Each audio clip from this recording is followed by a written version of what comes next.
You know, when forming the Bill of Rights, you'd think the founders must have had some damn good reasoning behind making the right of the people to keep and bear arms Amendment number 2. And there's a lot of important history behind why that is. Let's get into it. A well-regulated militia being necessary to the security of a free state, the right of the people to keep and bear arms shall not be infringed. Now, where does something like this even come from? Well, we need to take a look back at history a little bit, and the cultural attitudes and influences that resulted in these words being written into our Constitution. And I like history, so let's start all the way back to 1628, with the founding of the Massachusetts Bay Colony. It was founded by the Massachusetts Bay Company, and was subsequently colonized with about 20,000 English migrants, many of whom were strongly Puritan in their religious beliefs. They loved their God, they loved their Jesus, and they loved their hard working. Eventually, the colony would start to hold local elections to decide on their leaders. And at the time, the governors that were selected had to be Puritan in their beliefs. And even to be able to vote, you had to be formally admitted by your local church and have your religious views examined by the church congregation. They want to make sure they're getting the real Puritans here. No heathens. This heavy Puritan atmosphere surrounding the colony would end up making the people largely intolerant of any other religious views. I'm looking at you, Quakers! And because Puritanism was an offshoot of the Church of England, they weren't particularly keen of some of the people back home. So we're already getting a taste of some of the animosity for the crown. But after establishing the colony, the people of Massachusetts found some pretty good economic success. The fish were aplenty, they're making all sorts of timber products, selling furs, hunting whales for their juicy blubber. Juicy, juicy, juicy. Having lots of babies, and trade was looking pretty good too. They were making a name for themselves, and building up their own community. And this was largely done independently. True freedom.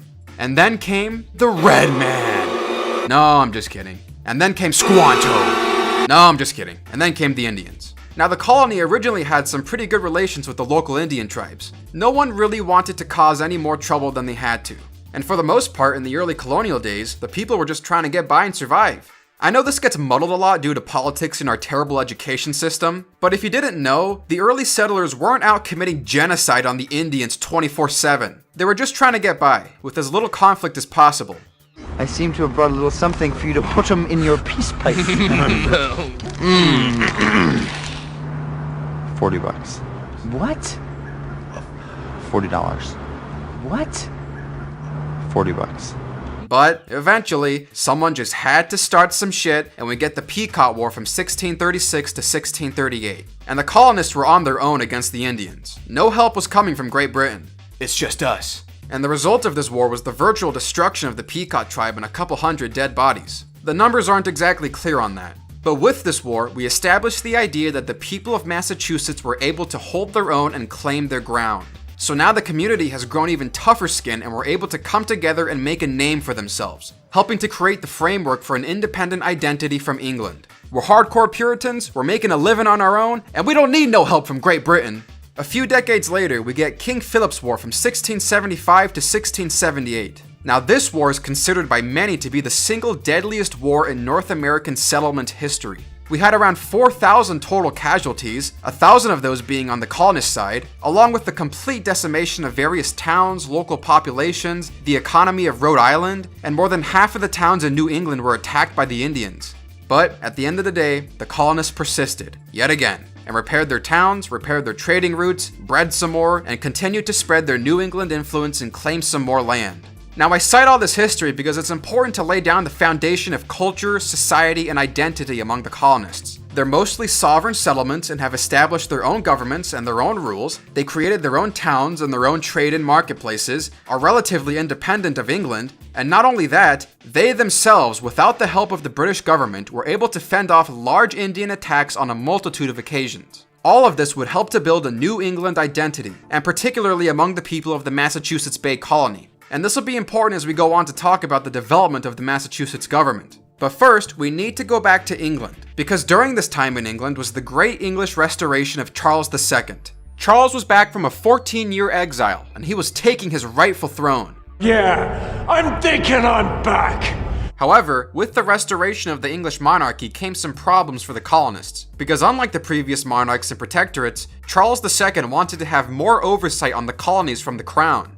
Hey, what's going on over here? And the crown started making some moves to have more authority over colonial governing. So they issued some quo warranto writs and a scire facias which formally gave the crown control over the colonies, thereby rescinding the original royal charter. And to complement this, they also implemented the Navigation Acts, which restricted the colony's trading abilities. Now by this time, Charles II had died, so his brother James II was in charge of this new unified dominion of New England. But he couldn't run the whole thing on his own, so he appointed Governor Edmund Andros, who essentially ran the place with an iron fist and was described as being very haughty. Oh, and he hated Puritans. Great.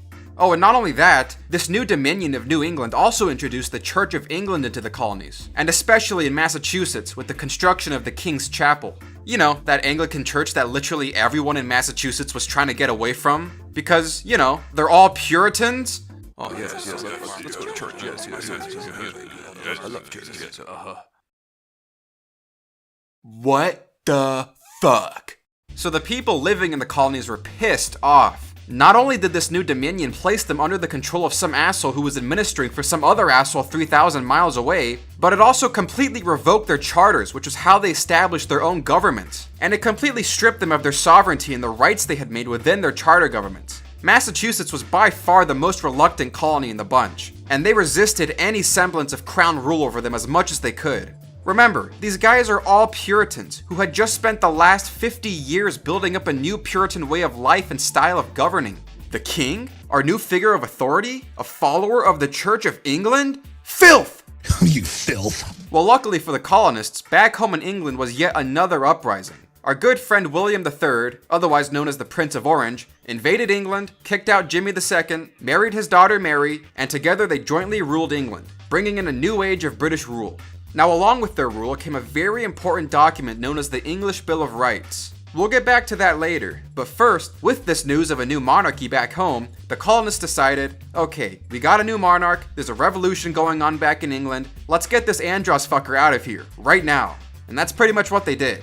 They rounded up the mob and put him in jail as part of the 1689 Boston Revolt. And they all went back and reinstalled their old charter governments, effectively dissolving the Dominion of New England and going back to the way things were. Somewhat. While certain colonies like Rhode Island and Connecticut were able to reinstate their old governments, a colony like Massachusetts had a bit more trouble in doing so, mainly due to the legality of reinstating their old government. See, another thing that a lot of people forget these days, or don't know, or don't really care about, is that this is a nation of laws. At least it's supposed to be. Now it's a nation of emotions and feelings. And since legally the old Massachusetts Bay Charter was revoked with the restoration of Charles II, the Massachusetts Bay Colony didn't really have a legal foundation to reinstall their old charter government. But because King William of Orange was a Protestant, and because reinstating the old charter government would have meant reinstating a Puritan government, King William said, no way, and he and his buddies over at the Lords of Trade formed up a new charter in 1691, creating the province of Massachusetts Bay, which now included the entirety of Plymouth Colony and parts of Maine and Nova Scotia. This new charter also changed some of the rules in voting and government, and removed a lot of the Puritan-based religious laws. The governor of the colony and certain senior officials in the government also began to be appointed by the crown, taking even more sovereignty away from the colonists. Oh, and you had to start taking oaths to the king. This change was not all that welcome. Add on to that some more restrictions like the Navigation Acts of 1660 and 1696, and the colonists became even more unhappy. Skip ahead a couple years to 1733, and now the British were imposing the Molasses Act, which placed taxes on sugar and rum.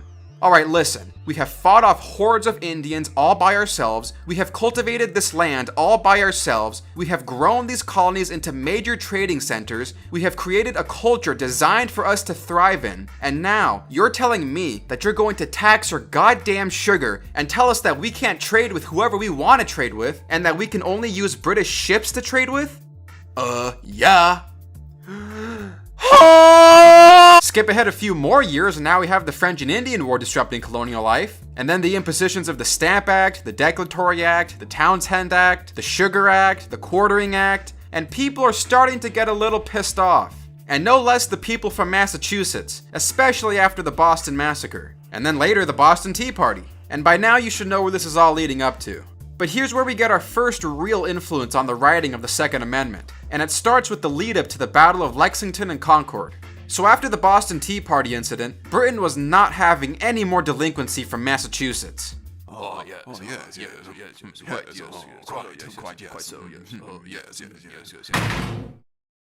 They dumped the tea in the ocean! What the fuck?! And on May 20th, 1774, Parliament passed the Massachusetts Government Act, which officially repealed the 1791 charter and placed even more power in the hands of the crown. From this point on, town meetings were forbidden without the approval of the governor, who was also appointed by the crown. The executive council, which used to be democratically elected officials, were now appointed by the crown as well, and many other positions in the local government were now appointed by the royal governor, such as the attorney general, provosts, marshals, justices of the peace, and even judges. The act was designed to suppress and control the people of Massachusetts Bay, and in the words of Lord North, it was designed to take executive power from the hands of the democratic part of government. And 1 month later, on June 1st, 1774, Parliament also decided to enact the Boston Port Act, which officially shut down the harbor until all reparations were made to the King and the East India Company, and until all subjects of Massachusetts bowed down to the law. Now this was it for the colonists, and not just those in Massachusetts, but everywhere. This act was seen as so harsh by all the other colonies, mainly because it effectively shut down the economy of Massachusetts, that they started sending in tons of grain shipments and other relief aid to help out the citizens of Massachusetts. All of the colonists started to feel a little closer connection to each other by this point, and the center point of that connection being screw the crown. What proceeded next were 3 very important events. The first event occurred on September 9th, where we get the passage of the Suffolk Resolves. It was written by the local leaders of Suffolk County, Massachusetts, and called for a boycott on all British goods until each and every intolerable act was repealed. But most importantly, it called for all the colonies to start raising militias. Next, on September 17th, the members of the very first Continental Congress, which was just 2 weeks in at the time, endorsed the Suffolk Resolves and reiterated the call for boycotts on all British goods until the demands in their Declaration of Colonial Rights were met by the Crown. As John Adams wrote at the time, "This was one of the happiest days of my life. In Congress we had generous, noble sentiments and manly eloquence. This day convinced me that America will support Massachusetts or perish with her." And finally, on October 7th, we get the creation of the Massachusetts Provincial Congress, where John Hancock would end up being its president. The Congress would essentially govern all of Massachusetts outside of British-controlled Boston, taking on all the roles of an official government. But most importantly, it started to raise a militia. And that was it. Massachusetts was in a state of rebellion. We find that a part of your Majesty's subjects in the province of Massachusetts Bay have proceeded so far to resist the authority of the Supreme Legislature that a rebellion at this time actually exists within the said province.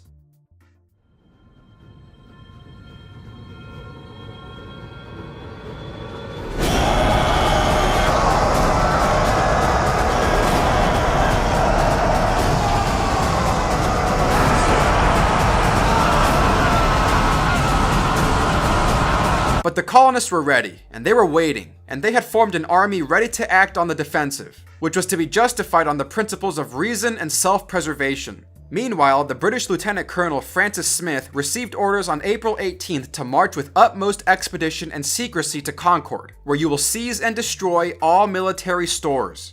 They're coming to take our guns! And that was that. We all know what happens from here.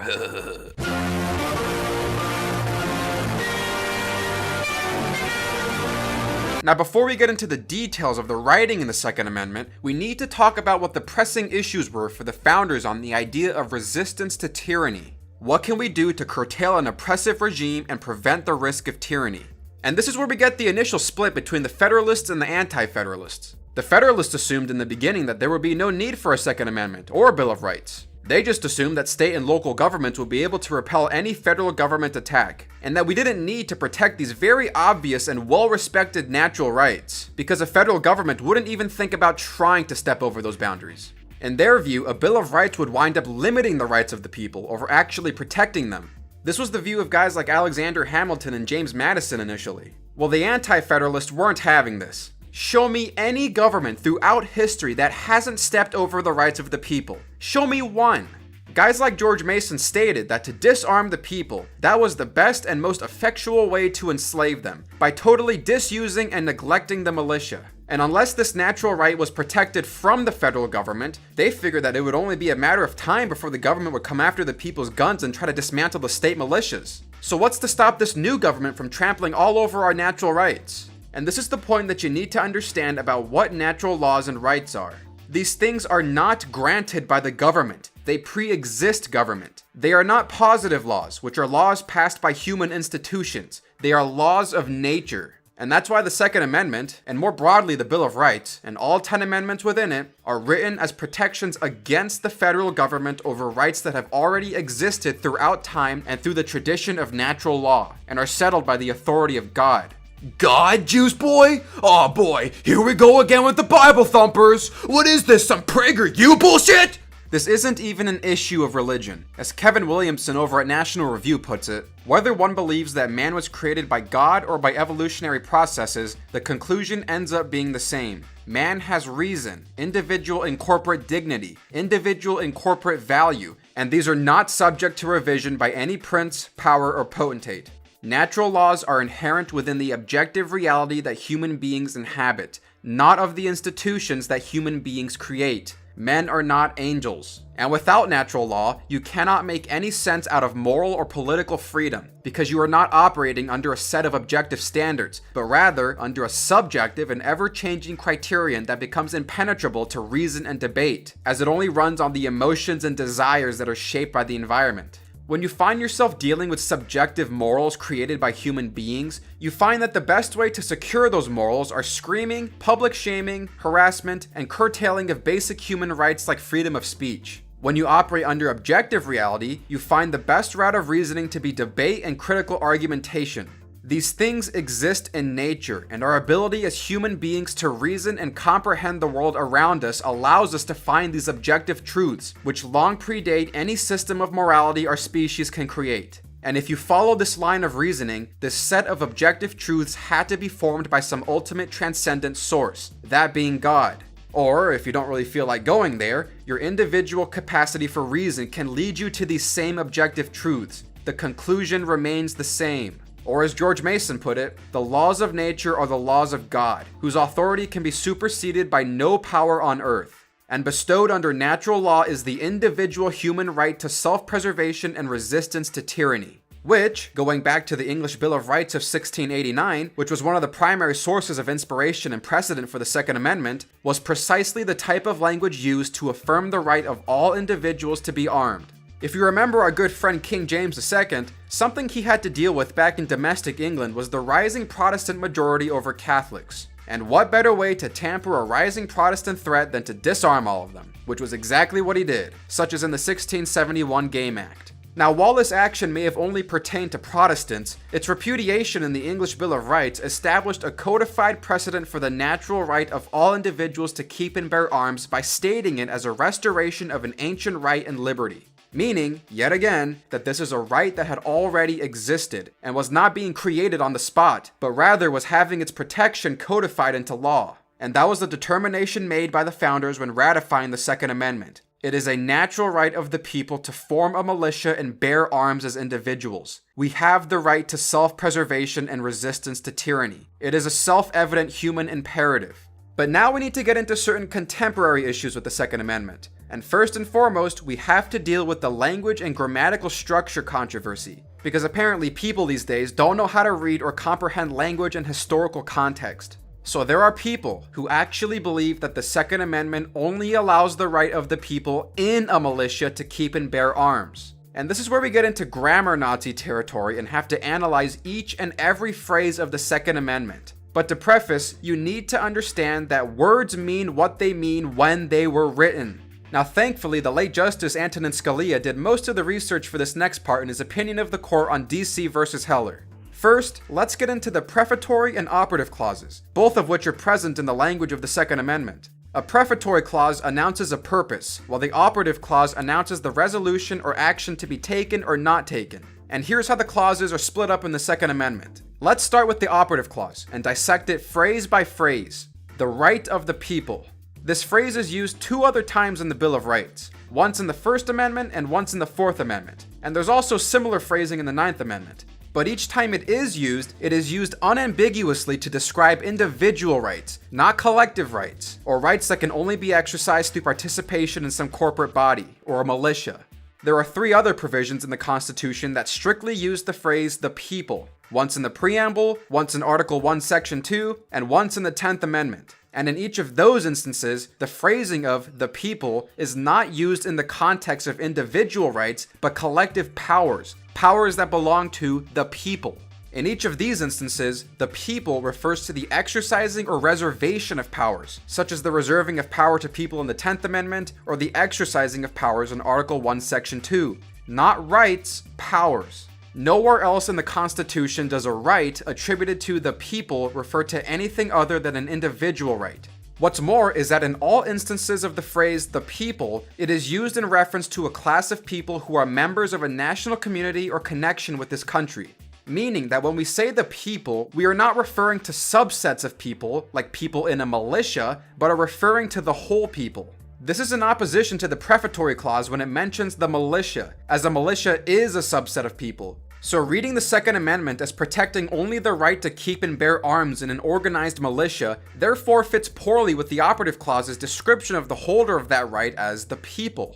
Another thing to understand about prefatory and operative clauses is that a prefatory clause does not limit or expand the scope of an operative clause. In fact, as stated in a general treatise on statutes by Sir Fortunatus Dwares from 1848, it is nothing unusual in acts for the enacting part to go beyond the preamble. The remedy often extends beyond the particular act or mischief which first suggested the necessity of the law.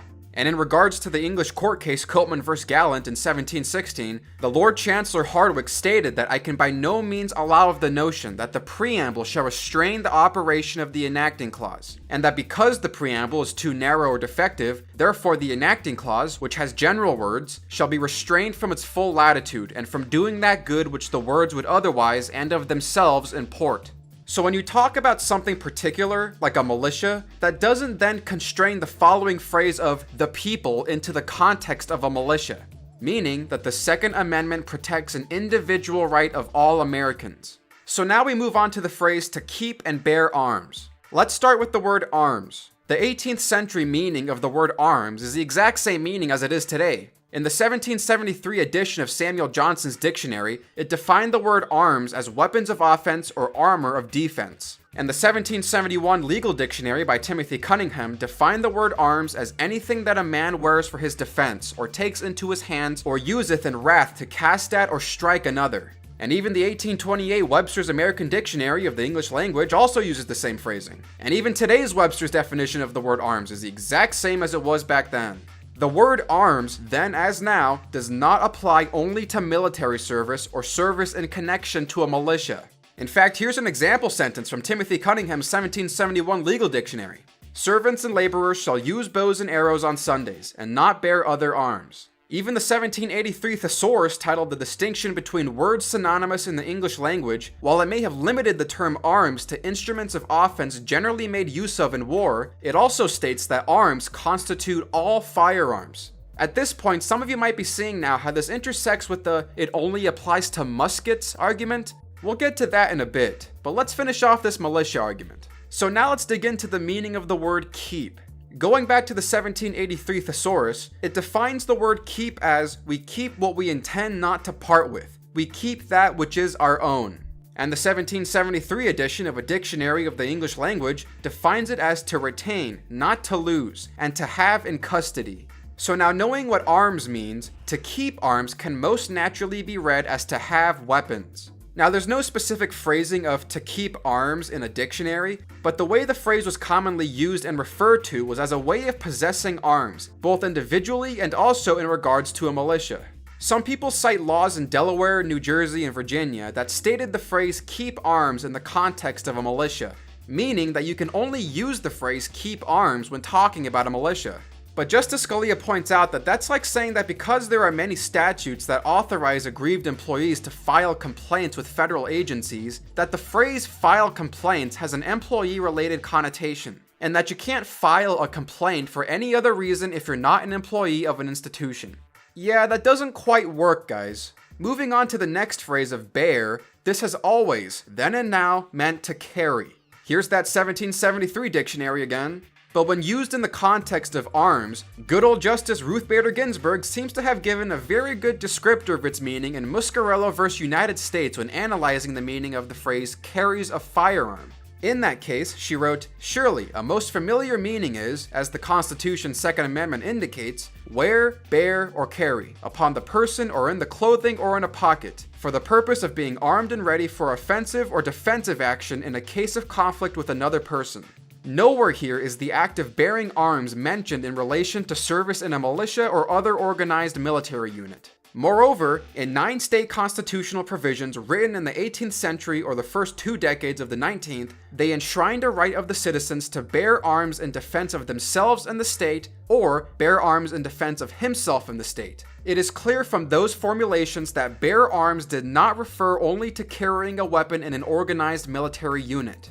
When Justice James Wilson analyzed the Pennsylvania Constitution's arms-bearing right, he also recognized it as a natural right of self-preservation and defense of one's person or house. Once again, this is an individual right not limited to service in a militia. There is no dictionary that defines the phrase bear arms only in relation to military service, and there are numerous instances of its usage in non-military affairs, such as the already mentioned example sentence from Cunningham's 1771 legal dictionary. So any usage of the phrase bear arms in military contexts do not limit the term to that context. This is important because the former Justice John Paul Stevens and the dissent in the DC v. Heller case pointed to a study by various professors of linguistics and English that cited 110 instances of the phrase bear arms being used in the context of military service. So according to them, the phrase bear arms can only mean the carrying of arms for military purposes. This is how the dissent decided to reason. Well, if the founders wanted to say that all people have the right to carry arms, they should have made a qualifier after bear arms and written something like the right to bear arms for all citizens of America not in a militia,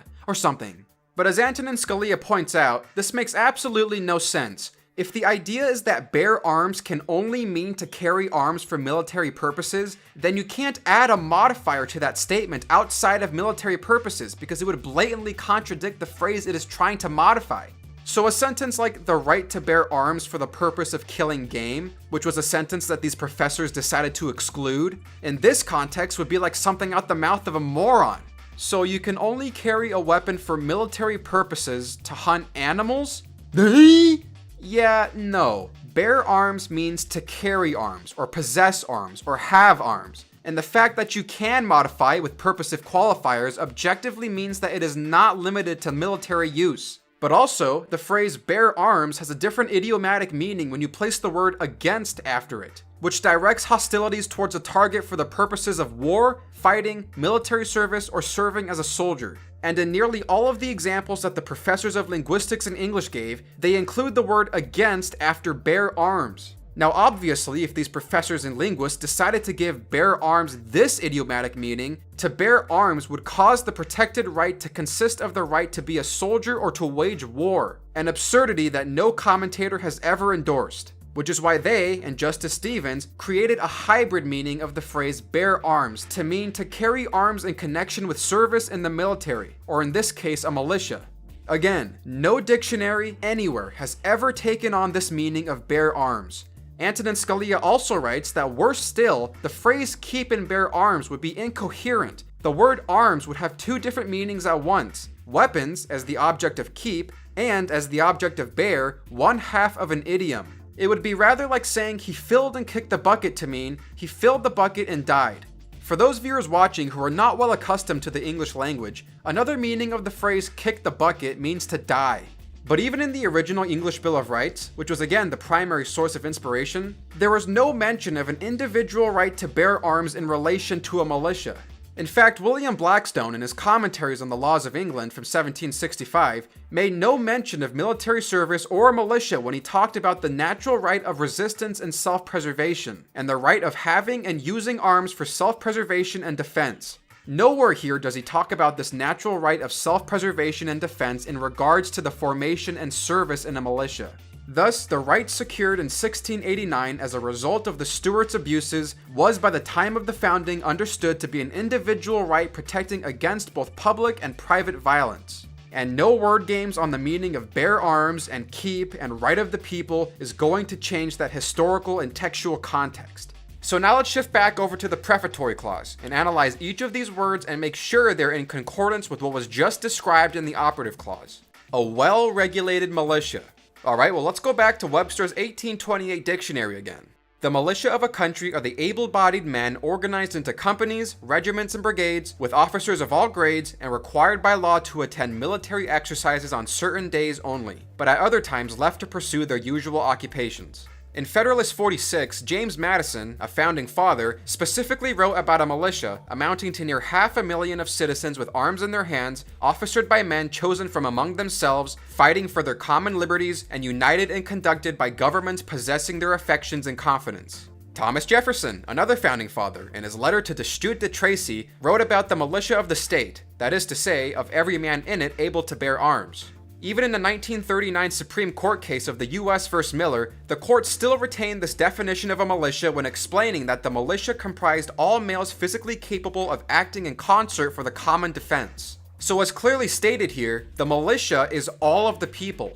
This was another point that was contested by the dissent in D.C. v. Heller, because according to them, the militia is a federal creation, and they point to Article 1, Section 8 to justify this. But see, if you actually read Article 1, Section 8, you see that Congress is only allowed the power to raise and support armies and to provide and maintain a navy. But when they talk about the militia, they say that Congress has the power to provide for calling forth the militia, which means that the militia is already something that exists, and that Congress has the ability to organize the militia, not a militia, which connotes that the militia is a body that already exists and is not something that the federal government can just create. And this is something that Congress has already done with the first Militia Act of 1792, which specified that each and every free able-bodied white male citizen of the respective states, resident therein, who is or shall be of the age of 18 years and under the age of 45 years, except as hereinafter accepted, shall severally and respectively be enrolled in the militia. Now, it's also important to note that this act, and the subsequent acts following it, do not define what the militia is, over just organizing together a subset of the militia, as allowed by Article 1, Section 8. But the federal government has no requirement to organize all of them together, and so they can focus on the subset that they see the most use in when calling forth the militia.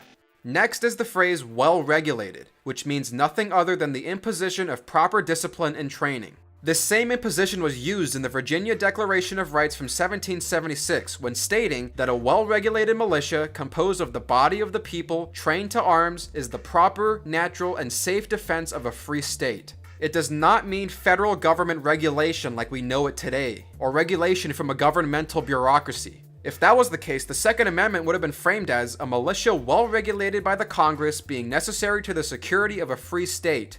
Obviously, if this was the case, it would not provide enough of a separation of the militia from the federal government and the goal of preserving the security of a free state. It would be too close to the control of the federal government to preserve this free state should the federal government go tyrannical and start dismantling the militia or removing rights of gun ownership. It would make no sense for the Second Amendment, which was written as a protection from the federal government over natural rights, to also have that right act as a grant of power from the federal government. It's completely asinine and incongruent with anything. Well-regulated is not a grant of regulation to the federal government when literally the entire purpose of its existence is to declare an individual right that is out of the range of government interference. All able-bodied men are considered to be part of the overall unorganized militia, who are allowed individually or in concert to train and discipline themselves in the basics of military tactics in order to be ready to face any threats to the security of a free state. Which leads us to the last phrase of analysis, security of a free state.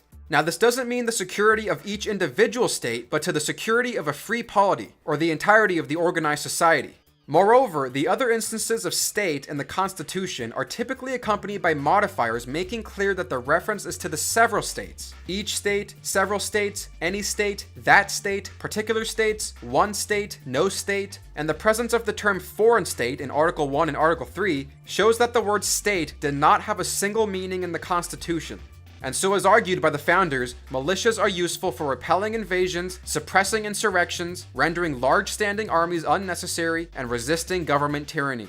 So, now that we're all grammar Nazi'd out, and after all this historical, legal, and textual analysis has been laid out before you, does the prefatory clause fit in conjunction with an operative clause that creates an individual right to keep and bear arms? Yes. The history showed that the way tyrants had eliminated a militia consisting of all the able-bodied men was not by banning the militia, but simply by taking away the people's arms, enabling a select militia or standing army to suppress political opponents. This is what had occurred in England that prompted codification of the right to have arms in the English Bill of Rights. The founders were never arguing over whether or not such a natural right existed, but whether or not it had to be protected from the federal government and codified into the Constitution. The prefatory clause clearly indicates that because preventing the elimination of the militia is of utmost importance to the security of a free state, you cannot disarm the people, because the people make up the militia. And the most effective way to prevent the existence of a citizen's militia is to disarm the people. Thereby, the people have the right to keep and bear arms. What country can preserve its liberties if their rulers are not warned from time to time that their people preserve the spirit of resistance? Let them take arms. So now that we've laid out the facts behind the Second Amendment, we need to get into all the other myths surrounding the issue. Though now that we've established this framework, it really makes tackling all the other myths a lot easier. So when you're arguing with someone who doesn't like evidence, or at least only cares about evidence when it supports their vision of the world, they like to do what's called moving the goalpost. So someone who's still watching and just lost all basis for their argument on it only applies to militias will now move the goalpost over to it only applies to muskets. Now, if someone is still trying to make that argument at this point in the video, they really weren't paying attention to the last 40 minutes, because it was essentially already dispelled with. But hey, let's get into it. No, the Second Amendment does not only apply to muskets. You'd think my bit earlier on the definition of arms would have already taken care of this, but no.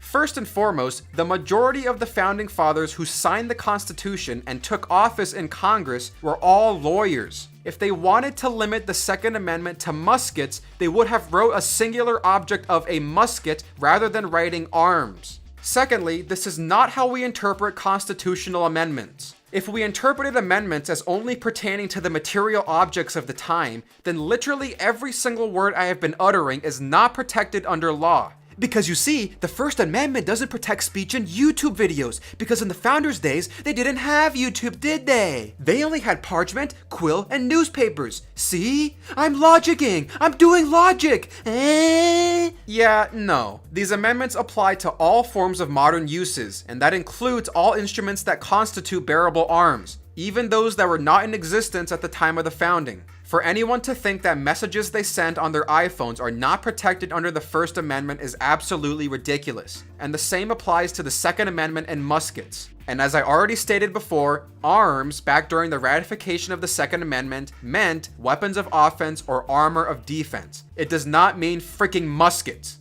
So now that that argument has been taken care of, the goalpost will probably shift over to, well, they only knew about muskets. What? Okay, so this argument seems to try and justify the former unfounded argument by trying to say that the only weapons in use at the time were muskets, so even if they didn't specifically say muskets, they only had muskets. So I suppose in order for you to take up this argument, you need to be really ignorant on the history of firearms. And you have to also think that the founding fathers were just straight up morons who had no capacity to think ahead or ponder about what the future might look like. Hey George. Yeah? What if guns, get better?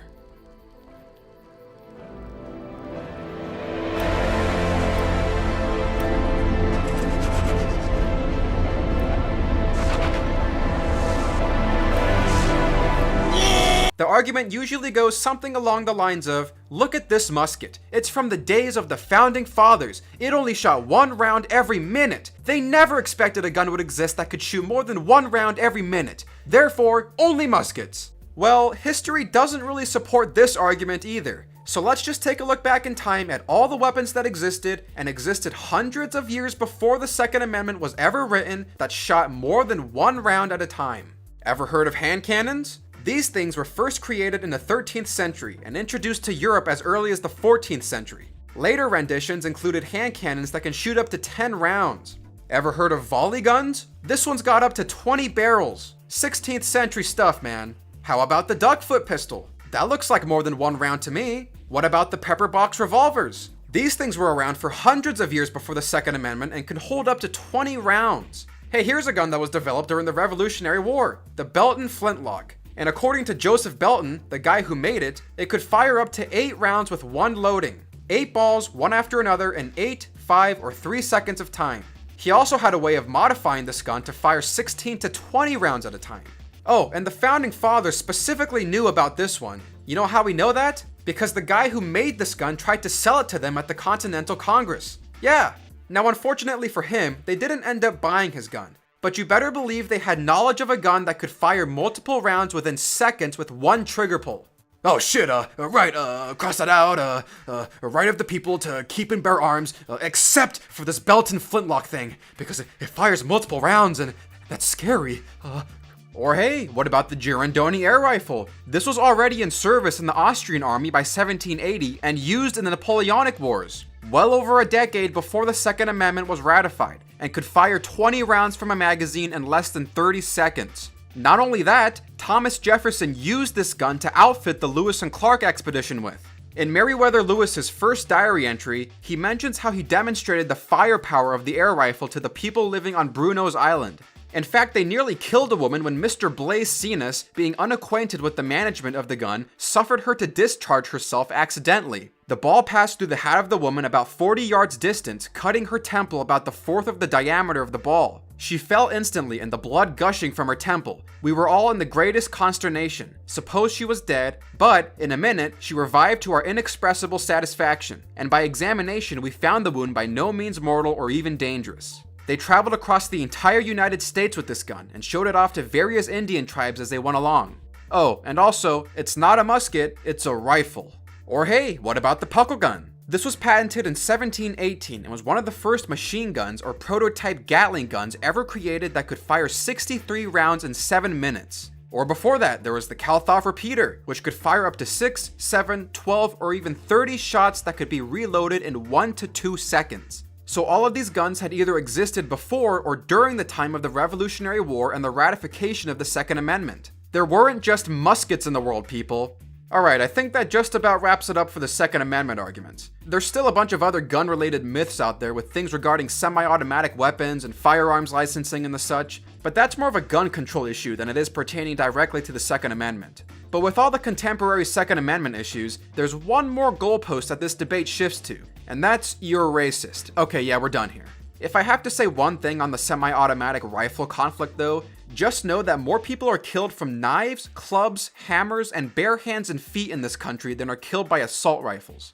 Now, if you don't like guns, or don't like the Second Amendment in general, or are in favor of certain gun control policies, you can take that stance, and you can try to argue and reason for that stance. What you can't do is to start lying about the Second Amendment and what it has meant and been interpreted to mean for centuries. That's not going to help you. And in my opinion, the 1846 Supreme Court case of Nunn versus Georgia sums all of this up perfectly.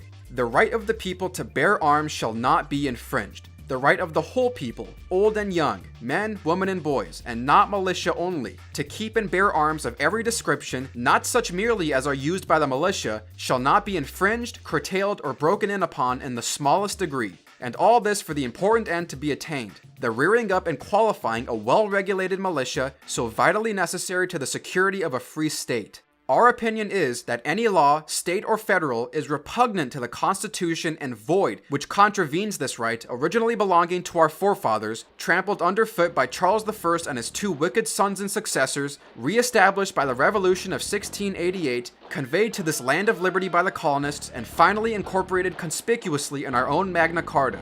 It was clear in the 18th century what the Second Amendment meant, it was clear in the 19th century. It was clear before ratification, it was clear after ratification. This is what the Second Amendment has always meant throughout its entire history, and always will mean. Now get your hands off my goddamn guns!